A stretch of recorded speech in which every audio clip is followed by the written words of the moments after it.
Hello and welcome to Above and Beyond CDL Driving Academy's Section 1 of the Permit Preparation course. We will be reviewing the Minnesota Commercial Driver's Manual and breaking it up into sections. Today's section will be dealing with Section 1 or Part A, which is the Minnesota Commercial Driver's License requirements. And then the next section will actually start with the AMVA Commercial Driver's License Manual, starting with general knowledge. Okay. So first of all, a little bit about us. We offer both Class A and Class B training. And Class A is primarily done in a manual transmission or an automatic transmission. Both are going to be the same price. You'll be learning how to use both transmissions in our classes. And then I'll leave the decision up to you as to whether you'd like to test in a manual or you would rather test in an automatic transmission. We also offer customized training for those of you that have had a CDL in the past, which you do not need to take this course if you have. Just give me a call and I'll talk you through that. Otherwise, for businesses purposes, we can offer customized training as well. And we also offer hazardous material endorsement training as well. My name is Brian Hudson. This is my contact information on the screen right here. If you have any questions or problems, give me a call or send me an email. I ask that you attempt to take the CDL permit test minimum of 3 times before you call. After the 3rd time, give me a call so we can work through whatever issues you're having.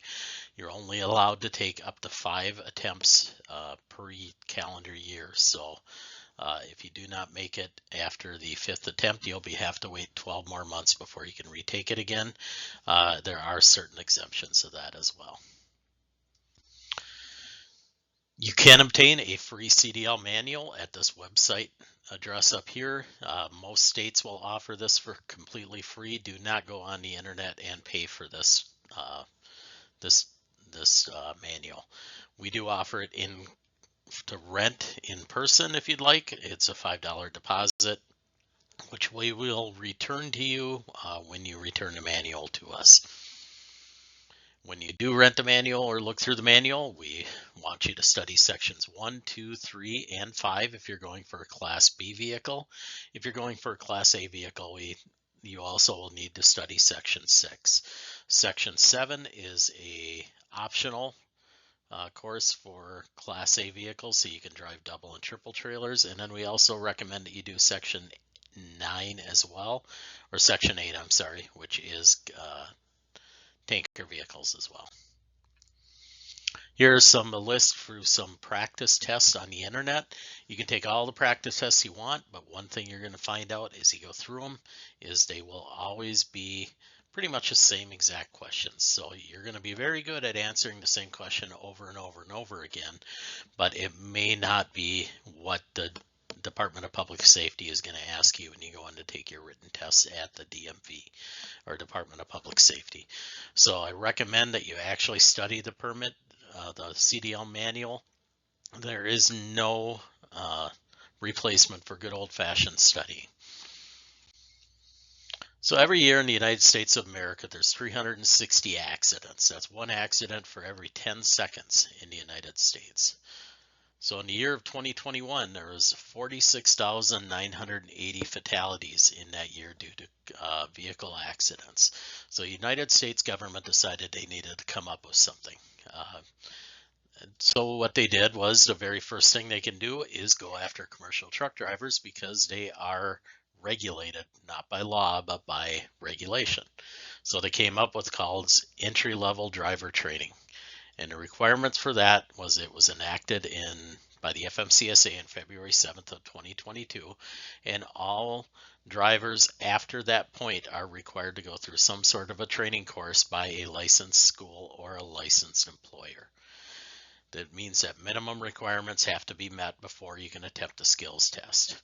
You have to show proficiency in the classroom with 30 different required modules, 9 different skill areas, including vehicle inspection, and also in the road area, there are 12 different skills you must be proficient in.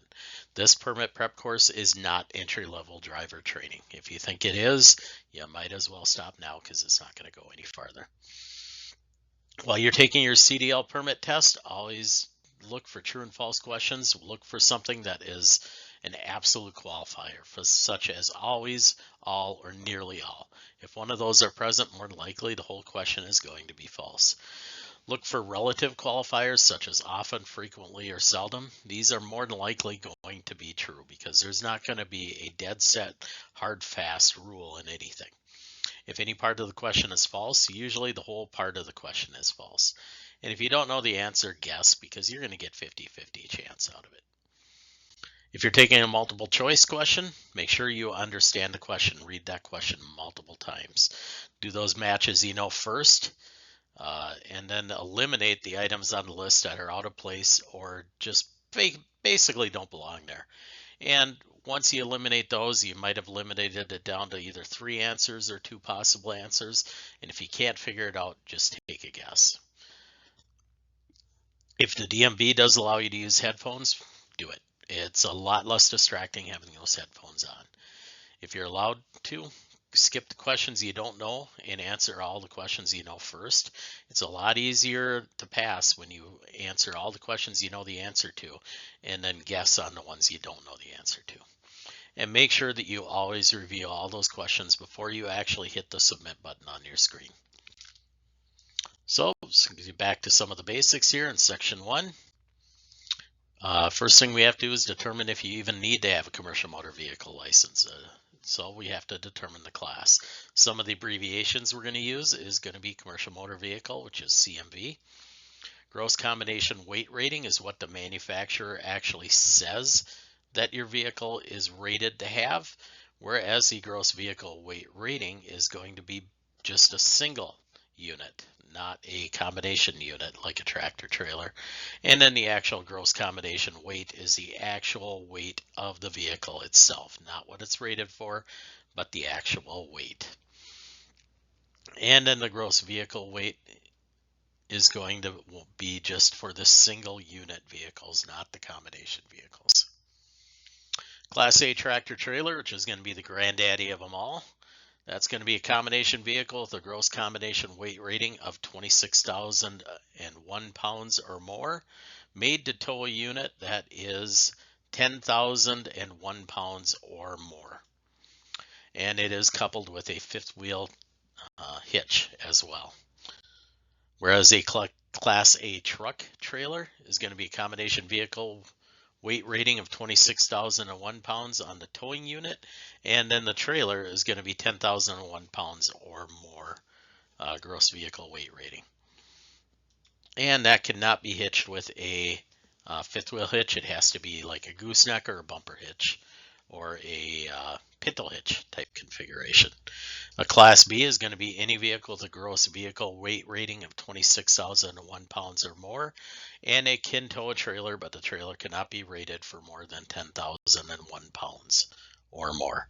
A Class C vehicle, which is kind of a mystery to most people, is going to be that vehicle like the bus right there shown that's 26,000 pounds or less. It can tow a trailer 10,001 pounds or less, and it is designed to haul 16 or more passengers, including the driver, or hauls a placardable amount of hazardous material. And then Class D is going to be just your regular passenger vehicle. That's going to be anything with a gross vehicle weight rating of 26,000 pounds or less, with a trailer under 10,001 pounds, and it is designed to haul 15 passengers or less, including the driver, and does not haul a placardable amount of hazardous material as well. Some of the limits that we're going to face are single vehicle and load cannot be more than 40 feet long. The width cannot be more than 8 feet 6 inches for the vehicle and the load. The height is not really a national restriction, but most states have a height restriction of 13 feet 6 inches for the vehicle and the load. It cannot extend past the left fender or 6 inches beyond the right fender, and it cannot extend more than 3 feet past the front bumper or 4 feet past the rear bumper. If it does go more than 4 feet past the rear bumper, it requires some sort of a flag or a light. If you are caught operating a commercial motor vehicle without your commercial driver's license, your first offense is going to be $200 to $600 fines, or you can get up to 6 months in jail. Your second offense within 3 years will be another $300 to $1,000 fine, or you can get up to 6 months in jail. And if you are foolish enough to get caught a third time, in 3 years, it's going to be $1,000 to $2,000 fine and up to 6 months in jail. If your employer forces you to drive without a commercial driver's license, their fine is $2,500 to $10,000 or 90 days in jail. Moral of the story is don't drive without a proper commercial driver's license. You are required to have a federal medical card, which must be renewed every 2 years unless you are in a designated industry. Usually it's going to be a municipal worker or somebody who hauls over 16 dead bodies. You are required every time you renew your federal medical card to merge it with your driver's license. There's a step-by-step process that they email you or mail you out right before your license expires. You can follow that and electronically scan your FedMed card into your driver's license account. You are required to meet certain physical and mental requirements in order to be able to drive a commercial motor vehicle. And all commercial motor vehicle drivers are required to adhere to these requirements. The only way that you can supersede these is by going through a skills performance evaluation with a state examiner. After you get your federal medical card, you are required to carry it for 15 days after your renewal and after you've merged it with your driver's license. After that, you will no longer need to carry it. Starting next year, which is actually this year now, you will not need to carry it after the first of the year. In order to obtain your commercial driver's license, you must first start out with the commercial driver's license learner's permit. You must have the FedMed to get your commercial driver's license learner's permit. Your learner's permit is valid for 6 months. And while you are behind the wheel of a commercial motor vehicle, you are required to have a qualified licensed driver for the vehicle you are operating. That means if you are driving a Class A tractor trailer, you must have a licensed Class A tractor trailer driver with you. You must have your permit for 14 days before you are allowed to test, and you must pass all 3 segments on your permit: your general knowledge, your air brakes, and your combination vehicles. Once you have completed all of your entry-level driver's training requirements, you are good to obtain your CDL. You must bring proof of citizenship. Social Security card is no longer acceptable. You must have a driver's license, a birth certificate, or a passport in order to obtain your CDL. And you must have your CDL permit with you. You must have the funds to pay your fees. You will be asked to fill out a self-certification statement. Highly recommend you do interstate non-exempted tier 1 if you have a valid federal medical card with you. And then you will also be required to provide a representative truck with the gross vehicle weight rate sticker on the vehicle itself. Your CDL skills test will consist of skills that you have learned during your entire commercial driver's license course. You must bring that qualified licensed driver with you while you are testing, otherwise they will not be able to perform the test.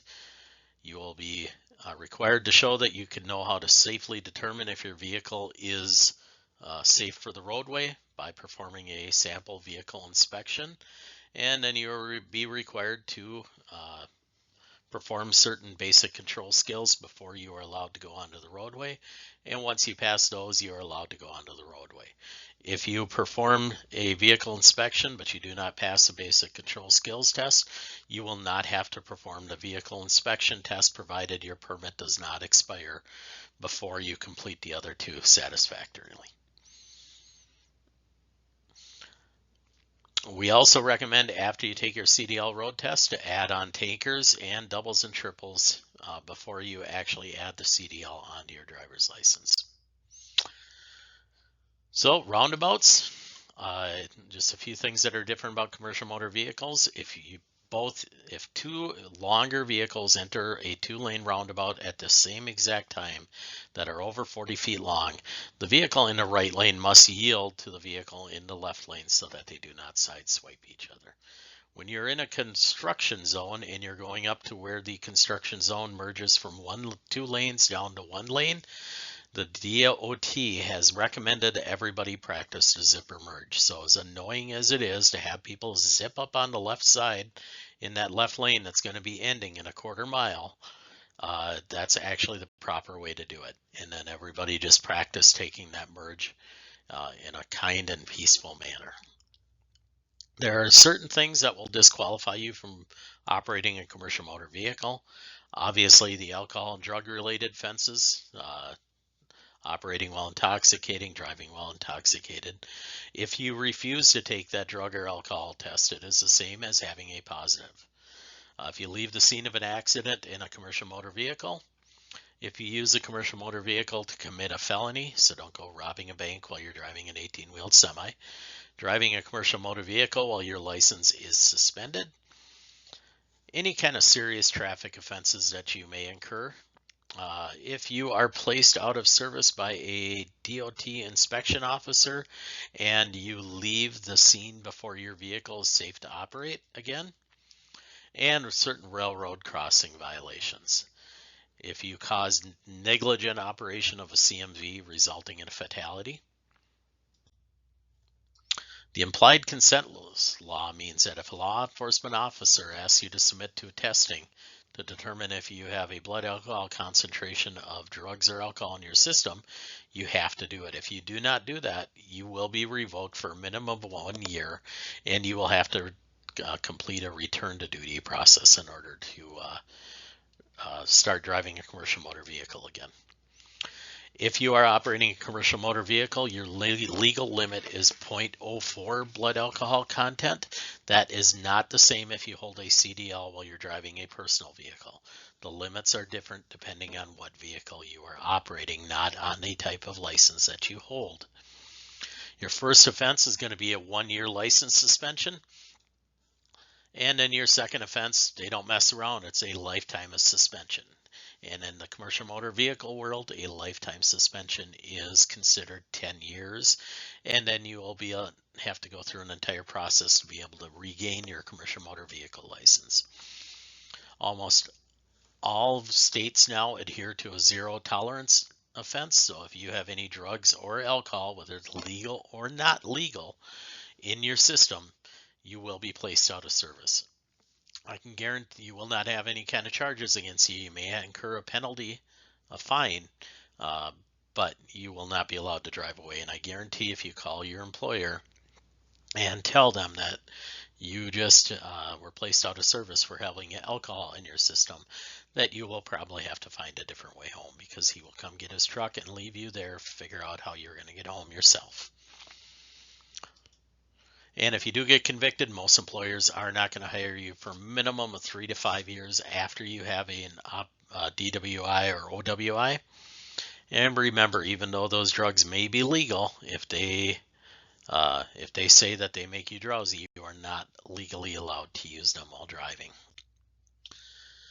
Then after the second offense, things like excessive speeding, reckless driving, erratic lane changes, tailgating, and not having the CDL in your possession. That means you left your wallet at home and you're driving a commercial motor vehicle. That is considered not having your CDL in your possession. After the second offense, you will lose your commercial motor vehicle license. You're entering into a world where your professional career and your personal life will interact with each other. Unfortunately, if you get a fine in your personal vehicle, it will affect your professional life, and the same happens in your commercial motor vehicle. It will affect your professional life. Your work will follow you home. Commercial motor vehicles are determined a safety-sensitive career, so therefore you have extra rules and regulations that you must follow.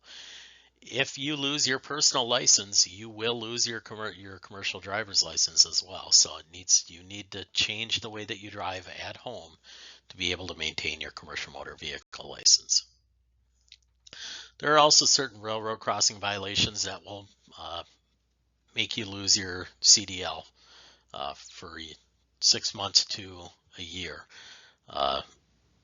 Basically, the moral of the story is you don't mess with the railroads. Okay. If you do not stop on the tracks when they are not clear, failing to slow down and check if the tracks are clear, failing to stop if you are required to stop, having insufficient space to completely cross the tracks before stopping. That would mean that if there is a stop sign that is half a block ahead and there's 4 cars in front of you, you will have to stop on the other side of the railroad tracks until those 4 cars clear, and then you can safely stop at the stop sign on the other side. Failing to obey a traffic control device or an enforcement official, or failing to negotiate a crossing because of insufficient clearance. We will get into this more once we get into section 2, general knowledge as well. We'll get into hazardous material. You are required to submit biographical information to have a hazmat material endorsement. You also are required to go through a fingerprinting process and a criminal history check every 4 years if you carry a hazardous material endorsement. If you do have a felony on your record, you will most likely be disqualified from being able to haul hazardous material. If you do get a conviction, you must notify your state within 24 hours so that they can lift that hazardous material endorsement from your license. Some other rules that you need to be aware of: you can no longer have more than 1 license, which is kind of a rule that's outdated because it's with the invention of the internet now, states communicate, so it's real hard to get more than 1 driver's license. If you have any traffic violations, you must notify your employer within 30 days. You also must notify the DOT if you are convicted in another jurisdiction. Say you're driving in Mexico and you're convicted of a traffic violation, you have to let the DOT know. Every time that you go to change jobs, you have to give your last 10 years of driving history to your prospective employers for a review. When you're behind the wheel of a commercial motor vehicle, you are not allowed nationwide to hold a cell phone or reach for a cell phone. You are allowed to use a Bluetooth device with only a 1-button push. If you have to look at it to be able to use it, you cannot use it. Texting is not allowed except for in emergency situations. To me, there is no emergency situation where texting would ever be allowed. And you are required to wear your seatbelts at all times. Throughout this course, you'll hear me tell this story many times, but a seatbelt violation holds a greater severity risk than a speeding ticket below 15 miles per hour. Certain plans that you need to know about is the International Registration Plan, which is known as IRP. It enables the user to be able to pay taxes in the state that they reside in. Say we live in Minnesota, I would register my truck in Minnesota and I would list all the other states that I plan on driving that truck in. And then as I cross over state lines, they'd get a portion of that registration tax as well to help pay for the use of the trucks. And then there's the International Fuel Tax Agreement. Basically what that does is it divides up the fuel tax between whatever state you purchase it in and then whatever states you drive in. So let's say I live in Minnesota, I fuel up in Minnesota, cross over the state line, drive all the way into Wisconsin, through Wisconsin, all the way into Illinois. And then I fuel up in Illinois, and then I drive all the way back to Minnesota. If we didn't have the International Fuel Tax Agreement in place, that would mean Wisconsin would get no road taxes off of the fuel that you used. Only Minnesota and Illinois would get them for the little bit that you drove in those states. Whereas now, Minnesota and Illinois will have to divide that fuel tax up depending on how many miles you drove in the state of Wisconsin. And Wisconsin will get a cut of that tax. The government will always get their money. And then when you do get your permit, you will have to make a decision on your self-certification statement as to what you're going to be. Are you going to be interstate, which is going to be either category or tier 1 or category 2 with exceptions, or intrastate, which is going to be either category or tier 3 or 4, which has exceptions. Category 1 is going to mean that interstate commerce means that you can cross, the cargo can cross, and you physically can cross the state or country borders with the commercial motor vehicle, whereas your In interstate, the cargo has to originate within the same state that it terminates in. And then finally, your commercial motor vehicle is never allowed to cross state borders. Now the key words here are cargo and driver. So that means in interstate commerce, anytime you cross the state line, whether it's the cargo itself or the driver and the cargo, it has to be interstate. If that cargo is never going to cross state lines and the driver is not, then it's considered intrastate. And here's a copy of your self-certification statement that you will need to complete at the Department of Public Safety for the state of Minnesota. Other states will have very similar forms. They may just be called, instead of Category 1, they may be called Tier 1. Okay, this completes the first part of our pre-trip or permit preparation course. Sorry about that. Section 2 will be up shortly.